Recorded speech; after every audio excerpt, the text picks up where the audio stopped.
We now welcome UFC lightweight Khama Worthy. Khama, thank you for the time today, sir. Thanks. No problem. We will actually take the first set of questions from Gavin Porter with UFC.com. Yeah, it's me to start, man. You just still look right here. Cool. So first off, back at it, man. How are you feeling heading into this fight week? After your last result. I'm feeling good, man.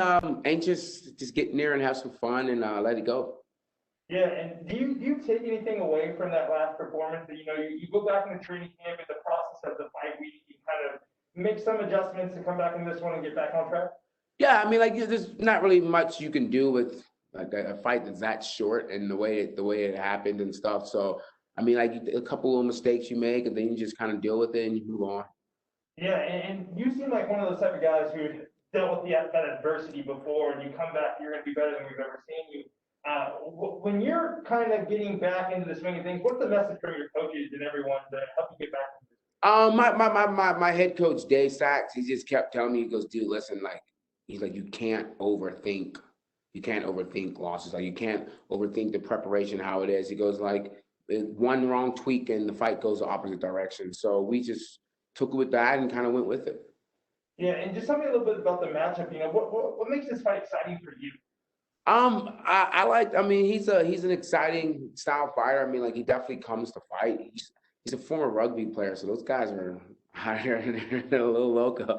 They enjoy danger a little bit more than most. So I think it's gonna be a real fun fight and fan friendly fight.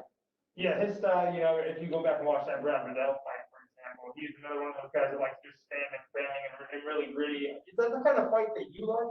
I'm a mixture. I mean, I can do everything. I mean, I can stand and bang with you. I can outpoint you, but look for precision punches and stuff. I kind of do everything. That's kind of the thing. People always think I really hit hard because I have a lot of knockouts. I don't. I'm not really a knockout person. I don't really big swing, big punches. I'm just precise in what I do. Yeah, last one for me is, pay-per-view card, you're up on it. How's that feel? Normal. I mean, like it doesn't. Everyone's gonna ask me. I'm like, I don't think it's still a U. I mean, if it was a UFC card and they're like, okay, you're the first card on the prelims that no one's allowed to watch, but you're still fighting the UFC, they might show it's still a UFC fight for me. So even though I'm like on the pay-per-view now, I mean, like my first fight was on a huge pay-per-view with Stipe and stuff. So I mean, I was a prelim main event on the prelims for my first fight. I was two main event prelims and then I was a co-main event. So I mean, this is kind of like it's just part of the game. I just run with it. All right, great, man. We'll hear fight on Sunday. Great. We will take the next set of questions from Ryan McCarthy with Low Kick MMA. Hey, Khama, how's it going? Can you hear me all right? Great, man. I can hear you. Good. Can we just get your thoughts on Jamie as an opponent overall?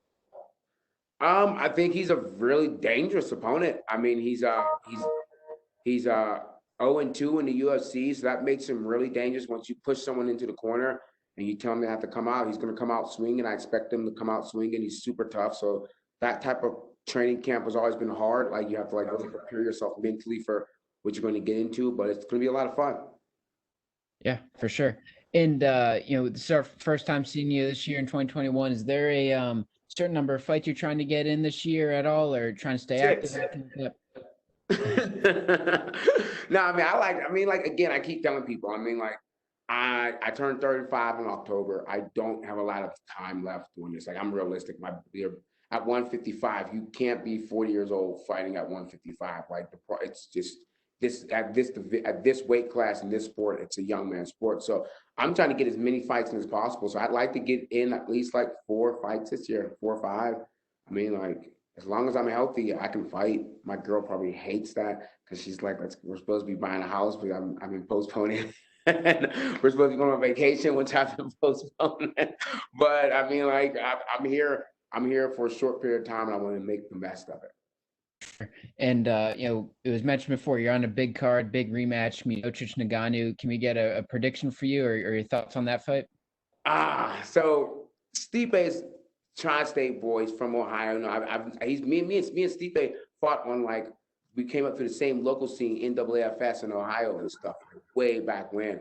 So I definitely a big fan of Stipe. He used to train with my old training partner, Anna Milstead. He used to fight in the UFC. They used to train together all the time. I don't think anyone's stopping Francis Ngannou right now. I mean, again, I think it's a young man's sport, and I think I think it's. I mean, Stipe's had a run, one hell of a run as king. It's been amazing, most title defensive heavyweight ever. But I think the times are about to change. I think Stipe's taking over. France is going to take over. Awesome. Well, thanks for your time, man. Best of luck on Saturday. Really look forward to seeing you. Thank you. We will take our next set of questions from Keith Schillen with Sherdog. Hey, Khama, how you doing? I'm doing good, man. How are you? Excellent. Thanks for asking. Let me ask you this question: how much do you study your opponent? A lot. I mean, I study fighters in general. I'm always stealing stuff from people. I mean, like I watch probably every fight. I watch kickboxing. I mean, there's a lot of MMA fighters that don't watch kickboxing. I don't understand why. I mean, that's such a big part of our sport. But I mean, like I watch every fight you can think of. So yeah, I do a lot of studying on opponents. Yeah, I figured that the way you were talking, you were breaking down the fights pretty well. So let me ask you this: I'm assuming you watched your opponent's last fight. Do you think he should have got his hand raised? Like, I thought he won that fight. I thought he won the fight, but I can also see why some judges like the ending. You know how judges are already ending the fights. He lost the third round, like the last round. He looked like he was desperately begging for takedown. The guy was jacking him up with elbows. The guy was looking for some down on top of him. And maybe they think he wasn't assertive enough to try to finish the fight. The other guy was trying to finish the fight more. So it all depends on, but I gave him that last fight. Yeah, I actually agree with you. Another question I want to ask you. I hear people breaking down this fight. A lot of people saying striker versus grappler, and that's surprising to me because the last time I saw someone try to take you down, you submitted them. Do you think your grappling's being overlooked? Dude, I come from Pittsburgh, Pennsylvania. Like, do you know how good the wrestlers we have out there? Like there's like black belts everywhere. Everyone's fucking ears are all jacked up and shit. Like, yeah, so I know how to grapple. I know how to wrestle. I mean, I just choose not to. If you've knocked a person unconscious, you'll try to knock a person unconscious every opportunity you get. My last question for you. I appreciate the time. What's your official prediction for the fight? Violence. That's what I try to predict for all my fights. Violence. A-class violence, man. You're going to come out there. You're going to see some straight up violent stuff. Good luck to you, sir. Thank you. Thank you so much for the time, Khama. That is all the questions we had for you, sir. Awesome. Sorry. One person just put their hands up. We can get to you a little bit longer. Okay. Yep. No problem. So, McDonough, did you want to ask questions, sir? All right. False alarm, Khama. Okay. We appreciate the time. Good job, too.